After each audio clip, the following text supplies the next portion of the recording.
Hey everybody, let me show you a room in my house. It's called the ghost room. I wanted to flick the lights on for dramatic effect, but these fluorescent lights are when I need to get into the storage that I have down here and see things clearly. Normally the ghost room has better mood lighting. I'm going to flip that on right now. And there we go. This is, of course, the preferred lighting. It doesn't show up as well on camera, depending on where I stand. But this is a really special room in a lot of ways. I've got it, half of the room is used for a business that I have, storing things that I ship. The other half of the room is somewhat a throwback to my childhood. But it is the place where all sorts of old things, such as these stick horses behind me, or all of these CDs up here, hang out from the past here in the present. And I'm not sure what to do with these things, but they've been with me. I've accumulated them through my life, so they end up in the ghost room. Those stick horses have been around since I was like a toddler or a baby, like very, very small. One was my sister's, one was mine. Of course, CDs are practically a dead format. You can put them in a computer and pull the tracks off them. I have tons and tons of CDs. I've worked at record stores plenty and have amassed plenty of CDs. Beyond that, I have even more cassettes. I have more cassettes than anything. In addition to the cassettes, of course, I have a way to listen to the cassettes, but I don't have a cassette player hooked up at the moment. Pretty much everything I have owned on cassette, I have downloaded at some point on CD, so it hasn't become that instrumental yet, except for a few rare things that I can't find anywhere, such as Arsenio Hall doing Chunky A, his rap tape from his alternate persona, Chunky A. Can't get that anywhere that I can see, but I've got that on cassette, so I might want to salvage that. My records are upstairs because that is where my record player is. Only cassettes and CDs down here. Anyway, this room full of stuffed animals from childhood and tons of music equipment as well, because I do run a record label as well, and that all is stored back here too. But in addition to the things that I still use, all the memories, a Speak and Say is behind me. I've got all these like books from childhood. I've got tons of CDs that are my own that I've released that are never going to move because they came out right before everything switched to MP3s. And this rocking horse up here that belonged to my sister, actually, which in front of it is a bunch of wood that's nailed together that when I was a little kid, I learned how to use a hammer and nails, and that's what I made. I made that hammer and nail junk that's sitting in front of the rocking horse when I was a wee little child. And on top of that is that orange or that burgundy house, the fabric house that belonged to my dear departed Chihuahua Remy, who you heard about in the last video, and you will hear about so many more times. Memories of memories of memories of memories, all together, all over this room.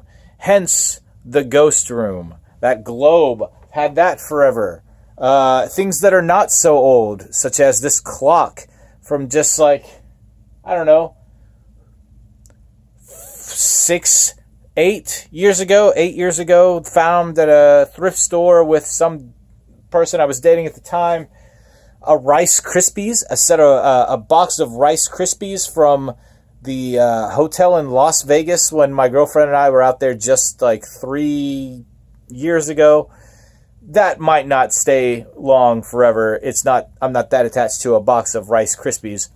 either way, the point that I'm trying to make is that this is all the past. This is all ghosts in this room. That's why it's the ghost room. All of the energy that sits in all of these things in this room make it the ghost room. All that energy being kept here in these things, preserved in these things, all harnessed, all centralized in this room, I think gives it a very particular feel that's unlike any other room in the house. This has been many other things at one point. The house that I live in is a family home. It was built when I was a wee baby, and it's kind of passed around my family a few times, but I'm the mortgage holder on it currently. And yeah, back when I was a kid, this was pretty much a junk room, just a whole bunch of shit back here that was just all over the place. And then when I moved in here, we got this room really cleaned out. Oh, there was a time actually when my parents were going through a divorce when I lived in this house, and this was my dad's like living quarters. So he's got a whole history of past that he's accumulated in this room. After that, it became a rehearsal space for a band that I was in, Obadiah, whose music is on Spotify. It's kind of some psychedelic prog rock kind of stuff. But we had a lot of like really awesome rehearsals in this room here. A lot of times where playing music, you're touching the other side. You're touching the collective soul. You're touching the ghost, the God, whatever it is that's out there that runs through us all. So that's been harnessed in this room. And I think music has a big part to this room. Aside from the equipment being stored in this room, there's a lot of old instruments that have gone through the hands of people who are deceased. And I think that there's some access point in those instruments back to the real world if they had some sort of intimate relationship with it. And we're going into things like, I can't say all the stuff that I can say in this one video. So I could talk like for hours about traveling through time and different souls popping up at different times through physical objects in space. So kind of take it for what it is right now while I'm explaining it, and then I'll make individual videos down the road. But there's a lot of soul in this room. There's a lot of spirit built up in this room. People that sleep in this room tend to have strange dreams. People have seen shadow people in this room. My house does have an energy that runs through it. This is not the room where things move around by themselves and we hear weird noises. That stuff's out there.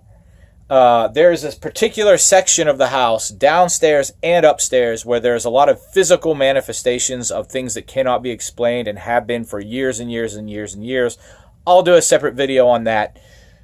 I think this is a passing through point, this house some way. But this point right here is a quiet point.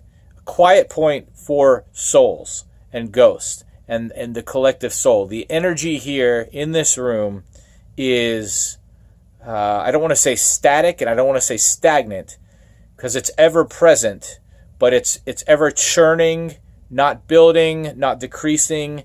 This room is the place where I can go to meditate and feel get very clean meditations.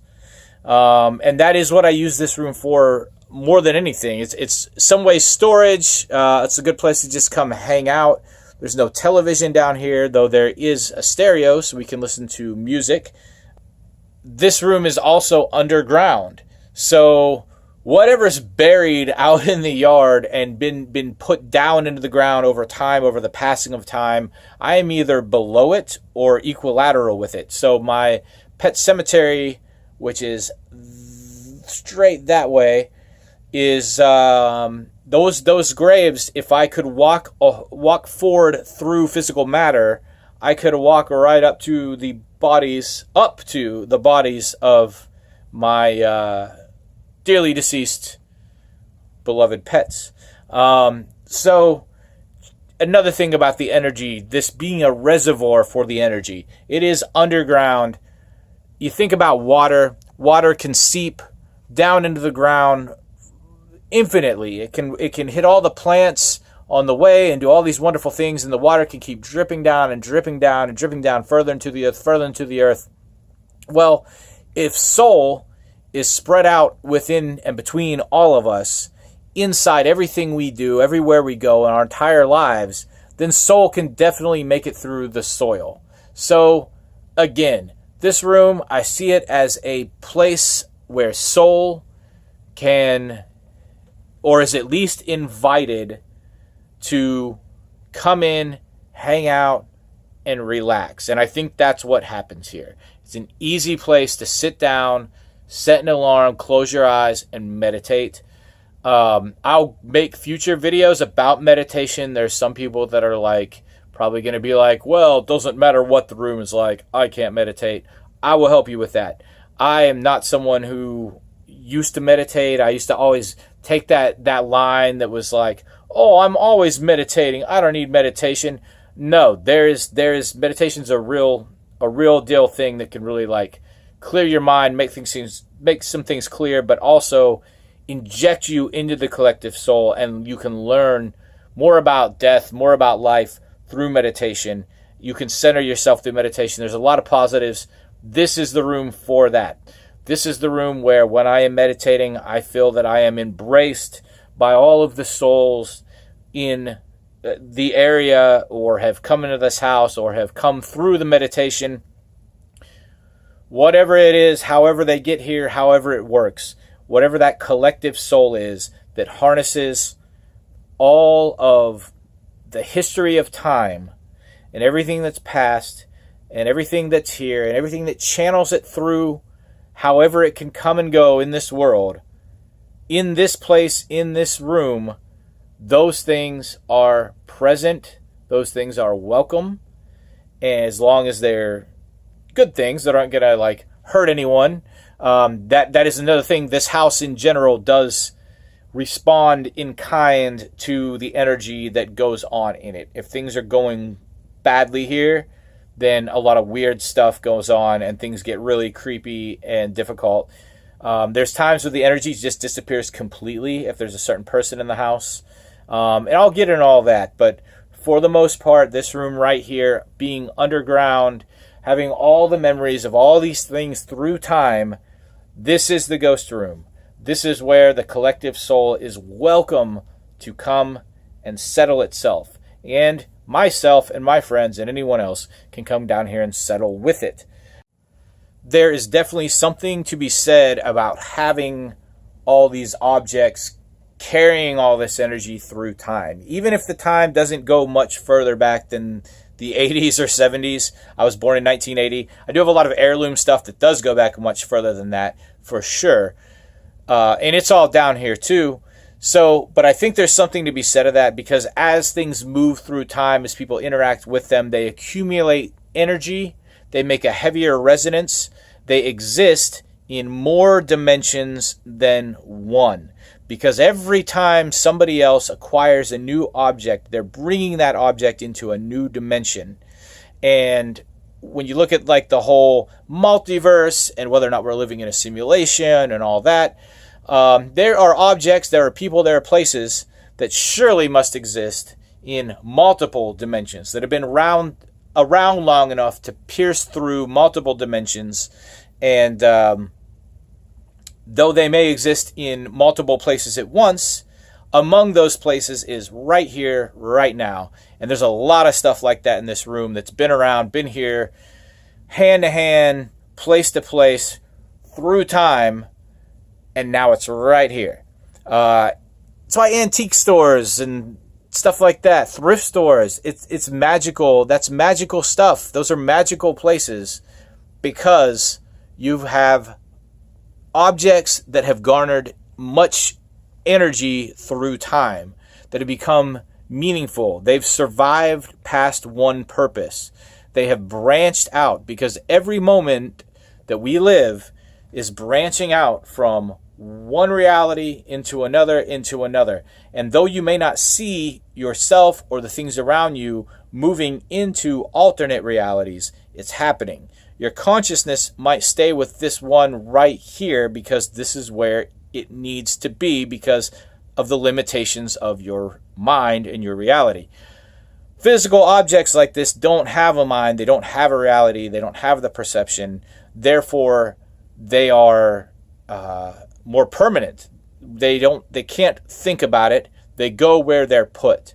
Us humans, we look at the things around us, the moments, and we question it. We question everything all the time.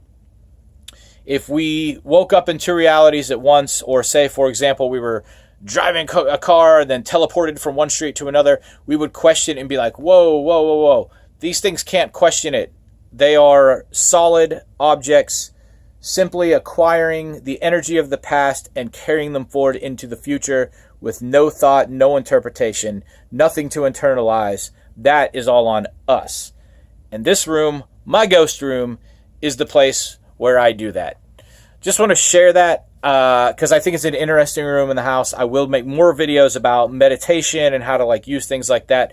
But I got to say, there's witches out there and who will make, use objects, stones and crystals, and not witches too, just new age people in general, using stones and crystals, since those are such old objects from the beginning of time. They'll use those things to make altars and surround themselves when they're making prayers, or to make offerings with those things. So I just want to hammer home the point again that, yeah, those things are old. Those things carry history. Rocks, for sure, carry that history. But look at your own home and look at the things that pertain to you. And they don't all have to be rocks. Memories, CDs, and I'm not saying to become a hoarder or anything like that. All of these things in your life work with you to mold you and make you whoever you're supposed to be to get wherever you're supposed to be. And you take those things with you, or you take them as far as you need them.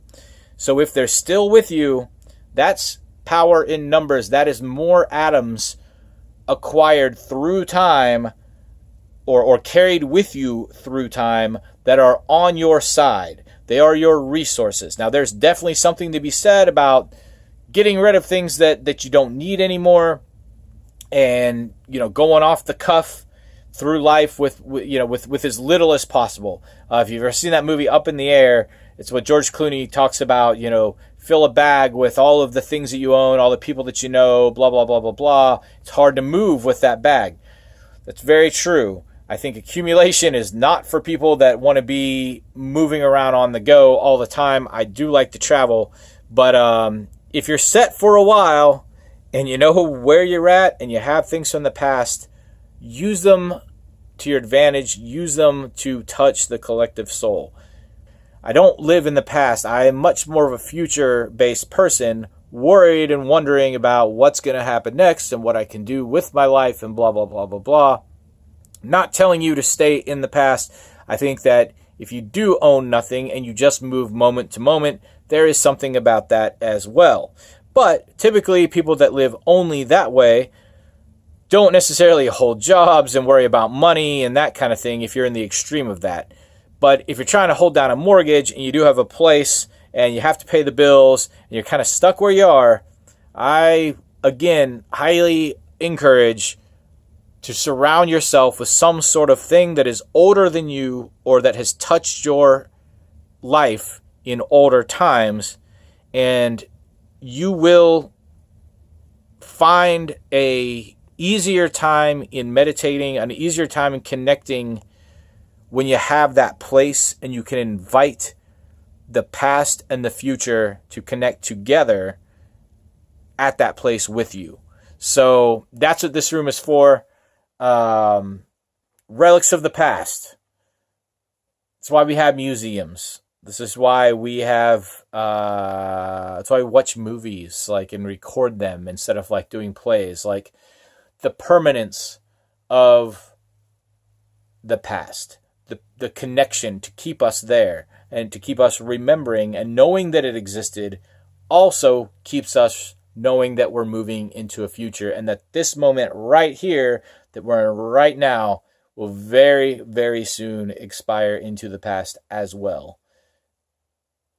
Like right now.